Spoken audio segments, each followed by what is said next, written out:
My fiance and his friends thought stripping his childhood female best friend was a funny prank. So hopefully now the only thing he'll be stripping is the dudes he shares a cell with. Trigger warning, SA. I don't know what to do.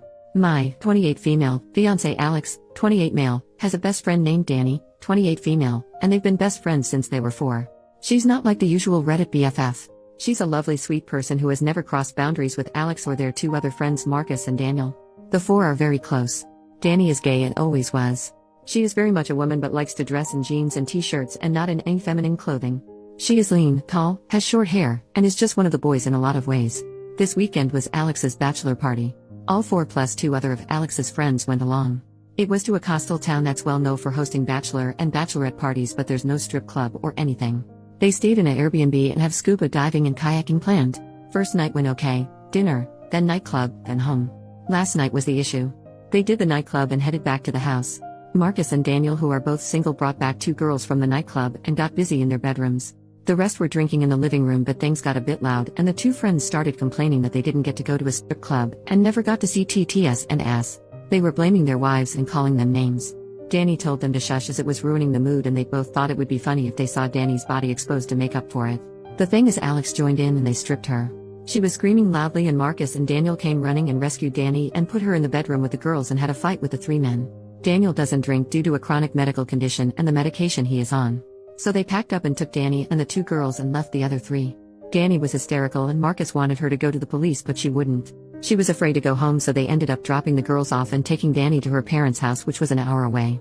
Marcus was at my door at 7 a.m. this morning and he told me what happened, that if he ever sees Alex again, he's afraid of how things could go. He told me that if he can convince Danny to press charges he will. Then he left. Alex returned about 3 this afternoon. He was a ting normally until I told him Marcus visited me. He was very nervous and tried to play down what happened as a joke that got out of hand. I'm devastated. I heard him out, but he knew I wasn't accepting what he was saying. I told him Danny may be going to the police and he got very panicked and pale. He said she had him blocked and he wanted to go talk to her. I told him she wasn't at her place as she was too afraid that he or his buddies would turn up there. I asked him to leave and he didn't want to go, but I insisted. He was crying, saying it was a prank that got out of hand. I heard him out only as a courtesy to our 2-year relationship, but I'm done. I don't know this man. I don't know if I should reach out to Danny or just do nothing. Marcus and I have been in constant contact and he agrees that I have no option but to end things. I don't know where to start with canceling everything as the wedding was in 5 weeks, but it seems trivial compared to what Danny is going through right now. Marcus is convinced that Danny is going to the police after talking to her parents, so I think Alex is in trouble. I can't support him on this. Maybe I'm wrong, as he was drunk and probably had taken other things, but this was his friend from age 4 and he did this to her. I've not blocked Alex, but I've not replied or picked up any of his calls. Update the next day. It's been a terrible day. I can't reach out to my friends yet as I'm ashamed. I did tell my parents and my brother and they have been wonderful. My brother brought his friend with him when he came to stay, and today both of them packed up every bit of my ex's stuff and took it to his parents' house. My ex was there and just asked if that meant I was finished with him, and my brother said yes. And did he really expect any other reaction? His father intervened and told my ex not to say anything more. He told my brother to tell me to contact him on canceling the wedding. I'm not contacting his father ever. My parents are handling canceling the wedding, and my father got into my cousin, who is a lawyer, and he is going to help and advise me as needed. I have to disentangle myself from ex on Lisa's bank account savings and such, although my brother made me transfer all of my money from joint account savings and daily accounts to my own account. It's a mess. I tried to ring Danny, but she isn't up for speaking to anyone, so I just text her that I was there for her and that I had broken up with Alex. She hasn't replied and I don't expect she will. She's in a bad way apparently. Daniel spent 3 hours with me today. There's a lot going on, but I'm afraid to say too much for fear of damaging any court case. Just to say, there are 2 videos of the incident. One by Jeb, one of the 2 friends. A lot of it is chaotic, but the last part is clear and telling apparently. The owners of the rental house apparently have gotten involved and have footage, but I can't say more. When Marcus left me, he went to both those guys' wives and told them what happened. Jeb's wife has been very helpful apparently, and she has split from him. The other guy's wife too has left him. Things are going how most of you want them to go, that's all I will say. Well, I will add, it was worse than what Marcus shared. Daniel told me that before Danny found her style, she had long hair and dressed feminine and was stunningly beautiful, and all 3 of them were in love with her as teens. Alex took her rejection very personally apparently, and Daniel says he was angry and bitter for a couple of years but hid it from her. The thought he had gotten over it, but Daniel feels this smacks of revenge against her. Scary if this is true. I have and continue to receive hundreds of texts from Alex. He told me his father told him to stop texting me, but he can't. I haven't replied or blocked based on advice. This is very hard and I don't know what way all this is going to end up. Sorry about any mistakes and typos, I'm not doing well. If there's more I will post again if I'm able. Second update 3 days later, I got a call from Danny. Daniel has been ever present, and I'm guessing it was because he knew she was going to call. There's a lot more to the story. The first night was normal as I said, but in the Saturday, Alex, Jeb, and their friend decided not to go scuba diving with Danny, Daniel, and Marcus. Danny was feeling very hungover and gave up after an hour and went back to the Airbnb. She walked into the living room to find all three guys engaging in intimate acts with two women. Jeb shouted at her to get out as this was costing them a fortune. The women were escorts. She left and went back to the boat and only told Marcus what she saw. When they all went back later, Alex told her to not tell me as it was just his last bit of freedom. She told him she was disgusted with him and that he wasn't free. She told him she would have to think about what to do. Marcus convinced her to stay another night as he and Daniel had met the two girls the night before and were seeing them again that night, and if Danny wanted to leave then Daniel would have to take her as he was her ride, and there wasn't public transport in the tiny town. So Alex cheated as did the other two. Marcus told their wives that morning but not me. He was going to do it in stages as he knew I was in shock. The actual assault went further than Marcus told me also. And while Alex hadn't actually done anything beyond pulling off her clothes, unlike the other two, he stood by and watched and did nothing to help her. She said she thought he had taken shrooms earlier but couldn't be sure. Marcus and Daniel did rescue her but things had already escalated. She went to the police immediately after she got to her parents. The Airbnb owners had also gone independently when they saw the footage. All three men are facing the consequences of their actions. Danny told me she was sorry she didn't leave and tell me immediately like she wanted to do. She is very distraught still. I didn't want to make things worse for her. I don't think I am needed for any legal proceedings, so I finally blocked Alex and his parents. The wedding is cancelled. And I'm just starting to disentangle myself from Alex on bank accounts and such. Here's my issue. I'm feeling very angry towards Marcus. It feels like he didn't really care about me. He stopped Danny from telling me so he could continue to shack up with the girl he met. He apparently feels guilty because if they had left, Danny would not have been attacked. He didn't do me the courtesy of telling me that Alex cheated that morning like he did with the other two wives. It's not like he was sparing my feelings because my ex saying another woman was a pretty damn bad thing to hear. He didn't tell me the full extent of the attack. Danny is still unsure if Alex wasn't just waiting his turn or if all he was going to do was watch. I should have been told that ASAP. And not from Danny because the conversation was incredibly difficult for her. Daniel didn't know about the escorts at all and didn't know Marcus hasn't shared the full story of what they saw when they burst in. Daniel has been my rock. I need some perspective here. Is it okay to be angry at Marcus? Is it misplaced anger?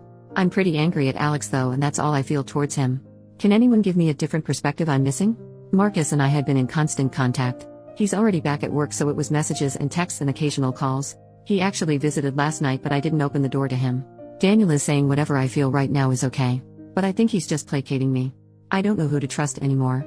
I don't have to have any more contact with Alex and think the case will move along without me. I'm thinking of telling Daniel that I need a break from him and Marcus and that group of friends. Danny and I have said we will stay in touch, but I can't see us being very close. My best friend who I finally confided in thinks I should just step away from them all now for good and try to move forward. My parents agree and think it's necessary for healing. My brother thinks Daniel has been nothing but great and I shouldn't cut him off. But they all seem to be a package deal, but without Alex now obviously. So I think it's probably all or nothing. What should I do? I don't want to be ungrateful, but a clean break feels right.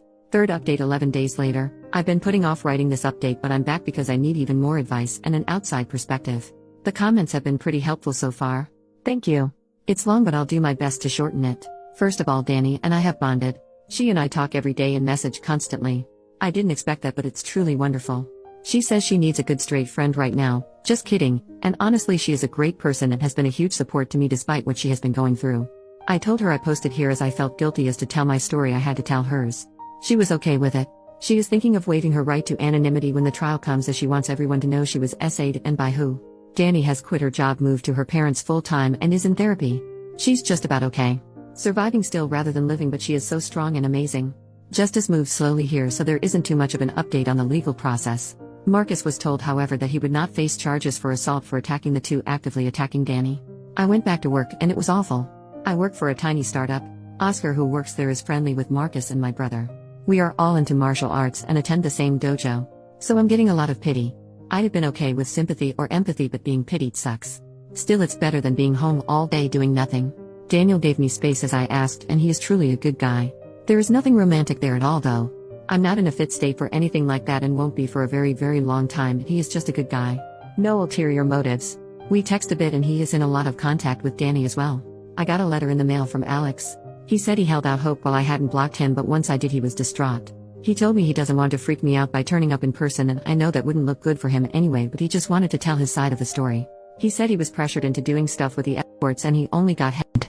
The other two were really pressuring him to do more, but he didn't and says he regrets even doing that. He admits he was angry at Danny because she told him he either told me about the cheating or she would, but he knew he was totally in the wrong. He knew I would dump him for cheating, so he took everything he could get his hands on. He's not even sure what he took, and while he remembers pulling off Danny's shoes, he doesn't remember anything else. So he was just peer pressured and drunk and high, and did nothing wrong at all basically. I was just disgusted to read this. His total lack of accountability is just sickening. I'm not responding to him ever. Any future mail goes unopened into the trash. I'm in therapy, but it's early days and I'm not seeing progress yet. That leaves me with Marcus. He knows I've been angry with him and he is desperate to talk it out. I probably feel too much anger towards him but find it hard not to. He is still feeling very guilty over making Danny stay. I don't understand why I feel so angry towards him.